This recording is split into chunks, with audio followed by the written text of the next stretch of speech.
खींचिए। युग्म या जोड़े मतलब कि दो वृत्त खींचना है, और प्रत्येक जोड़े में कितने बिंदु उभयनिष्ठ हैं ये हमें देखना है। फिर हमें बताना है कि उभयनिष्ठ बिंदुओं की अधिकतम संख्या क्या है। ठीक है, तो इस प्रश्न को हल करने के लिए हमें कुछ स्थितियां लेनी पड़ेंगी। ठीक है, तो पहली स्थिति लेते हैं हम, स्थिति एक। ठीक है, दो वृत्त हैं, एक ये और दूसरा वृत्त, ये दोनों आपस में एक दूसरे को जो है काट ही नहीं रहे हैं, कहीं किसी भी बिंदु पर नहीं काट रहे हैं।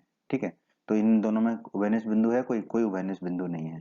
ठीक है, और इसी स्थिति में हम दूसरा केस देख लेते हैं। ठीक है, एक वृत्त है और उसके अंदर एक छोटा वृत्त है, तो क्या ये दोनों वृत्त एक दूसरे को काट रहे हैं? किसी भी बिंदु पर नहीं काट रहे हैं, तो उभयनिष्ठ बिंदु की संख्या यहाँ पर कितनी हुई? शून्य। ठीक है, तो स्थिति वन में शून्य उभयनिष्ठ बिंदु हमें मिले। इसी स्थिति लेते हैं। ठीक है, इस स्थिति में क्या है कि दोनों वृत्त एक बिंदु पर एक दूसरे को प्रतिच्छेद कर रहे हैं। ठीक है, इसी स्थिति का दूसरा केस देख लेते हैं हम, जहां एक वृत्त है और उसके अंदर दूसरा वृत्त है, वो भी एक बिंदु पर एक दूसरे को प्रतिच्छेद कर रहे हैं। तो उभयनिष्ठ बिंदुओं की संख्या कितनी हुई यहाँ पर? एक, एक उभयनिष्ठ बिंदु है। अब हम तीसरी स्थिति देखते हैं। यहाँ पर दो वृत्त हैं, ये दोनों वृत्त एक दूसरे को कितने बिंदुओं पर काट रहे हैं? दो बिंदुओं पर काट रहे हैं, तो यहाँ पर उभयनिष्ठ बिंदु कितने हुए? दो हुए। ठीक है, अब हम जानते हैं कि तीन सरेखीय बिंदुओं से होकर कोई वृत्त नहीं आ सकता, और तीन असरेखीय बिंदुओं से होकर एक और केवल एक ही वृत्त जा सकता है। ठीक है, तो इसका मतलब क्या हुआ कि उभयनिष्ठ बिंदुओं की अधिकतम संख्या कितनी होगी? दो होगी। तो इस प्रश्न का उत्तर क्या होगा? दो। उभयनिष्ठ बिंदुओं की अधिकतम संख्या है दो, तो यही हमारे इस प्रश्न का उत्तर भी होगा। प्रश्न दो। प्रश्न दो में हमें कहा गया है कि मान लीजिए आपको एक वृत्त दिया गया है, एक रचना इसके केंद्र को ज्ञात करने के लिए दीजिए। ठीक है, तो आइए इस प्रश्न को हल करते हैं। कैसे एक वृत्त का केंद्र हम ज्ञात करेंगे? ठीक है, रचना, हमें एक वृत्त दिया गया है। ठीक है, वृत्त पर हमने दो जीवाएं खींचेंगे, ए बी और सी डी, कोई भी दो जीवाएं कैसे भी खींच सकते हैं।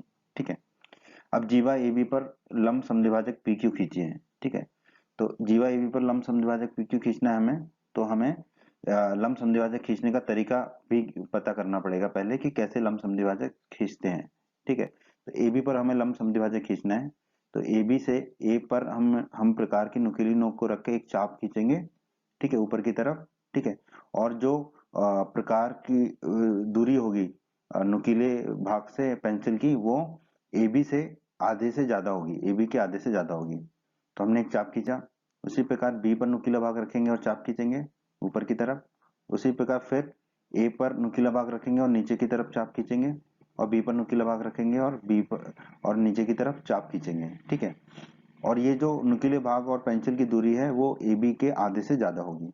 अब ये दोनों चाप जहां पर मिल रहे हैं, ऊपर और नीचे, ठीक है, उनको एक रेखा से मिला देंगे, उसको हमने कह दिया पी क्यू। अब ये पी क्यू जो होगा वो ए बी पर लंब समद्विभाजक होगा। ठीक है, तो ये लंब समद्विभाजक खींचने का तरीका है। इसी प्रकार अब हम सी डी पर लंब समद्विभाजक खींचेंगे। ठीक है, उसे हम आर एस कह देंगे। तो पहले तो जो है हम सी पर नुकीला भाग रखा और बाईं तरफ एक चाप खींचा, वो जो चाप होगा, ठीक है, तो जो प्रकार होगी, वो प्रकार और प्रकार में नुकीले भाग और पेंसिल के बीच का जो दूरी होगी वो सी डी के आधे से ज्यादा की दूरी होगी। ठीक है, सी डी के आधे से ज्यादा की दूरी पर होगा। उसी प्रकार हमने डी पर नुकीला भाग रखा और चाप खींचा बाईं तरफ, फिर सी पर नुकीला भाग रखा, चाप खींचा दाईं तरफ, और डी पर नुकीला भाग रखा और चाप खींचा दाईं तरफ। अब जहां पर भी ये दोनों चाप मिल रहे हैं बाईं और दाईं तरफ, उन दोनों चापों को हमने उनके मिलने वाले बिंदुओं को आपस में मिला दिया, तो हमें एक आर एस रेखा मिली। ये आर एस जो है वो सी डी का लंब समद्विभाजक होगा। ठीक है, अब जहां पर मान लीजिए पी क्यू और आर एस जो लंब समद्विभाजक है ए बी और सी डी के, वो बिंदु ओ पर प्रतिच्छेद करते हैं। ठीक है, मान लेते हैं वो जहाँ प्रतिच्छेद करते हैं उस बिंदु को हमने ओ मान लिया, तो जो यह बिंदु ओ होगा वही वृत्त का क्या होगा? केंद्र होगा। ठीक है, तो यही वृत्त का केंद्र ज्ञात करने का तरीका है। प्रश्न तीन में हमें दिया गया है, यदि दो वृत्त परस्पर दो बिंदुओं पर प्रतिच्छेद करें। ठीक है, तो सिद्ध कीजिए कि उनके केंद्र जो है उभयनिष्ठ जीवा के लंब समद्विभाजक पर स्थित होते हैं। तो जो हमें दिया गया वो लिख लेते हैं हम, दो वृत्त, एक वृत्त ओ केंद्र वाला और दूसरा वृत्त ओ डैश केंद्र वाला हमने मान लिया, और जो दिया गया कि ये दो बिंदुओं पर प्रतिच्छेद करते हैं, तो उन दो बिंदुओं को हमने मान लिया ए और बी। ठीक है, तो ए बी क्या होगी? हमारी उभयनिष्ठ जीवा होगी। तो हमें सिद्ध करना है इस प्रश्न में कि दोनों वृत्त के केंद्र जो है वो उभयनिष्ठ जीवा AB के लंब समद्विभाजक पर स्थित है। ठीक है, तो ये O और O डैश जो है वो जीवा AB के लंब समद्विभाजक पर स्थित है। इसका मतलब क्या हुआ, मान लेते हैं कि ये जो O और O डैश है वो AB को बिंदु M पर काटता है। ठीक है, तो हमें क्या सिद्ध करना है कि कोण OMA और कोण O डैश MA ये दोनों कोण कितने के होंगे, 90 डिग्री के। तभी जो है केंद्र जो है उभयनिष्ठ जीवा पर लंब डालेगा। ठीक है, और फिर समद्विभाजक पर भी स्थित है। इसका मतलब जो केंद्र से लंब डाला गया है जीवा पर, ठीक है, जो केंद्र से जीवा पर लंब है वो जीवा को दो बराबर भागों में बांट रहा है। इसका मतलब MA बराबर MB होगा, MA और MB आपस में बराबर होंगे। ये हमें सिद्ध करना है इस प्रश्न में।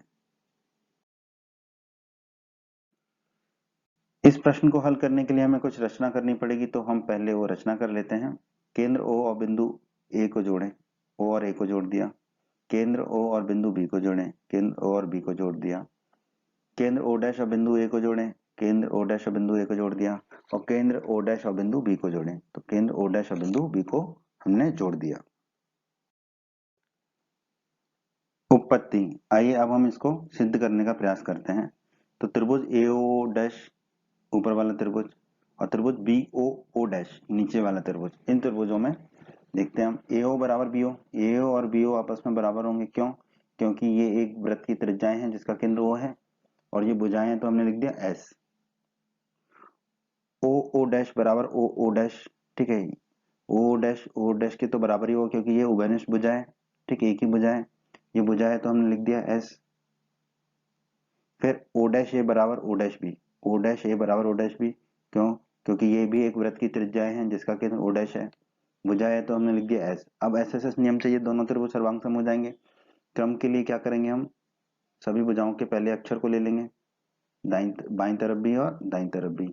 तो हम कह पाएंगे कि जो त्रिभुज AO डैश है वो सर्वांग सम होगा त्रिभुज BOO डैश के। किस नियम से? SSS नियम के द्वारा। अब हमें पता है अगर दो त्रिभुज सर्वांग सम है तो उनके संगत भाग बराबर होते हैं, तो संगत कोण भी बराबर होंगे। तो उसी क्रम में कोण AO डैश बराबर हो जाएगा कोण BOO डैश। किस नियम से? CPCT के नियम से। ठीक है, CPCT का नियम क्या होता है हिंदी में? सर्वांग सम त्रिभुजों के संगत भाग बराबर होते हैं। तो कोण AO डैश बराबर होगा कोण BOO डैश के। ठीक है, अब कोण AO डैश को हम लिख सकते हैं कोण AOM, क्योंकि जो M है वो भुजा OO डैश पर ही स्थित है, तो कोण AO डैश को लिख दिया हमने कोण AOM। उसी प्रकार कोण BO डैश को हम लिख सकते हैं कोण BOM, क्योंकि M बिंदु जो है भुजा OO डैश पर ही स्थित है। ठीक है, तो कोण AOM बराबर हो गया कोण BOM के। ठीक है, इसे हम मान लेंगे समीकरण 1। अब त्रिभुज AOM और त्रिभुज BOM में, ऊपर वाला त्रिभुज AOM और नीचे वाला त्रिभुज BOM। ठीक है, इसमें AO बराबर BO, AO और BO आपस में बराबर होंगे। क्यों? क्योंकि ये एक वृत्त जिसका केंद्र O है उसकी त्रिज्याएं हैं। अब ये भुजा है तो हमने S लिख दिया। कोण AOM बराबर कोण BOM, AOM और BOM आपस में बराबर है, यह भी हमने समीकरण 1 में ज्ञात किया था। कोण है तो हमने एंगल लिख दिया। OM बराबर OM, ये तो उभयनिष्ठ भुजा होगी, OM बराबर OM, भुजा है तो हमने S लिख दिया। अब SAS नियम से दोनों त्रिभुज सर्वांग सम हो जाएंगे। ठीक है, क्रम क्या होगा? पहली भुजा का पहला अक्षर, कोण का बीच का अक्षर और दूसरी भुजा का दूसरा अक्षर, तो त्रिभुज AOM हो गया। दाईं तरफ भी वही होगा, पहली भुजा का पहला अक्षर, कोण का बीच का अक्षर और दूसरी भुजा का दूसरा अक्षर, तो सर्वांग सम होगा किसके? त्रिभुज BOM के। तो त्रिभुज AOM सर्वांग सम होंगे त्रिभुज BOM के। किस नियम से? SAS के नियम से। ठीक है, तो ये दोनों त्रिभुज सर्वांग सम होंगे तो इनके संगत भाग भी बराबर होंगे। तो पहला और आखिरी अक्षर AM, दाईं तरफ भी पहला और आखिरी अक्षर BM, तो AM बराबर BM होगा। किस नियम से? CPCT के नियम से। ठीक है, AM और BM आपस में बराबर होगा CPCT के नियम से। CPCT को हिंदी में क्या कहते हैं हम? सर्वांग सम त्रिभुजों के संगत भाग बराबर होते हैं। तो यहाँ पर सर्वांग सम त्रिभुजों की संगत भुजाएं बराबर हैं, तो AM बराबर हो गया BM के। ठीक है, तो जो प्रश्न का एक भाग था कि दोनों वृत्त के केंद्र उभयनिष्ठ जीवा AB के समद्विभाजक हैं, ये हमने सिद्ध कर दिया। दोनों वृत्त के केंद्र जो है उभयनिष्ठ भुजा AB के समद्विभाजक है, मतलब कि AB जो उभयनिष्ठ जीवा है उसको दो बराबर भागों में बांट रहे हैं, AM और BM में दोनों केंद्र। ठीक है, तो ये हमारा एक भाग सिद्ध हो गया। ठीक है, अब हम आगे बढ़ते हैं। ठीक है, फिर से CPCT के नियम से हम कह सकते हैं कोण OMA, ठीक है, क्रम देख लेते हैं। दूसरा और तीसरा अक्षर पहले अक्षर को आखिरी में ले गए तो बन गया कोण OMA। दाईं तरफ भी वही करेंगे, पहले अक्षर को आखिरी में ले जाएंगे तो बनेगा कोण OMB। तो कोण OMA बराबर कोण OMB, ये हमें मिल गया। इसे हम मान लेंगे समीकरण 2। आगे बढ़ते हैं। अब हम समीकरण 2 हमने लिख लिया, कोण OMA बराबर कोण OMB। ठीक है, अब कोण OMA धन कोण OMB बराबर 180 डिग्री। क्यों? क्योंकि ये दोनों मिलके क्या बना रहे हैं, रैखिक युग्म बना रहे हैं। और हमें पता है कि ए भी एक जीवा है। ठीक है, तो कोई भी रैखिक युग्म के कोणों का योग कितना होता है, 180 डिग्री होता है। अब समीकरण 2 में कोण OMB किसके बराबर है, कोण OMA के। तो कोण OMB की जगह हम क्या रख देंगे, कोण OMA। ठीक है, तो हमारा हो गया कोण OMA धन कोण OMA बराबर 180 डिग्री। तो कोण OMA धन कोण OMA क्या हो जाएगा, 2 गुना कोण OMA बराबर 180 डिग्री। तो कोण OMA कितना हो जाएगा, 180 डिग्री बटा 2, 2 से भाग देंगे तो कितना हो जाएगा, 90 डिग्री। तो कोण OMA हमारा कितना आ जाएगा, 90 डिग्री। ठीक है, ये हमें सिद्ध करना था। ठीक है, तो ये भी हमने सिद्ध किया अभी, कोण OMA बराबर 90 डिग्री। और कोण OMA बराबर कोण OMB है समीकरण 2 में, तो कोण OMB भी कितना हो जाएगा हमारा, 90 डिग्री। ठीक है, तो इससे हम कह सकते हैं कि जो OM है वो जीवा AB पर लंब है, जो OM होगा वो भुजा AB पर लंब होगा। जिससे हम क्या निष्कर्ष निकाल सकते हैं कि वृत्त का केंद्र O उभयनिष्ठ जीवा AB पर क्या है, लंब है। ठीक है, ये हमें सिद्ध करना था। तो हमने केंद्र O के लिए तो सिद्ध कर दिया, अब हम केंद्र O' के लिए सिद्ध करेंगे। अभी अभी हमने निकाला कोण OMA बराबर 90 डिग्री, तो ये कोण OMA 90 डिग्री है। ठीक है, अब भुजा OO' पर, ठीक है, M बिंदु पर हम देखते हैं कोण OMA धन कोण O'MA, ये दोनों कोणों का योग कितना होगा, 180 डिग्री। क्यों? क्योंकि ये क्या बना रहे हैं, रैखिक युग्म बना रहे हैं। अब हम कोण OMA की जगह क्या रख सकते हैं, 90 डिग्री। तो कोण OMA की जगह हमने रख दिया 90 डिग्री। तो क्या होगा हमारा, 90 डिग्री धन कोण O'MA बराबर 180 डिग्री। अब 90 डिग्री चला जाएगा दाईं तरफ, तो कोण O'MA कितना आ जाएगा, 180 ऋण 90 डिग्री। 180 में से 90 गए तो कितना बचेगा, 90। तो कोण O'MA हमारा आ गया 90 डिग्री। यही हमें सिद्ध करना था इसमें। ठीक है, तो इससे हम कह सकते हैं कि जो O'M है वो AB पर लंब है, O'M जो है वो AB पर लंब है। तो इससे हम निष्कर्ष निकाल सकते हैं कि वृत्त का केंद्र O' जो है उभयनिष्ठ जीवा AB पर लंब है। यही हमें सिद्ध करना था इस प्रश्न में। तो हमें इस प्रश्न में जो सिद्ध करना था वो हमने सारी चीजें सिद्ध कर दी। तो हम कह देंगे इति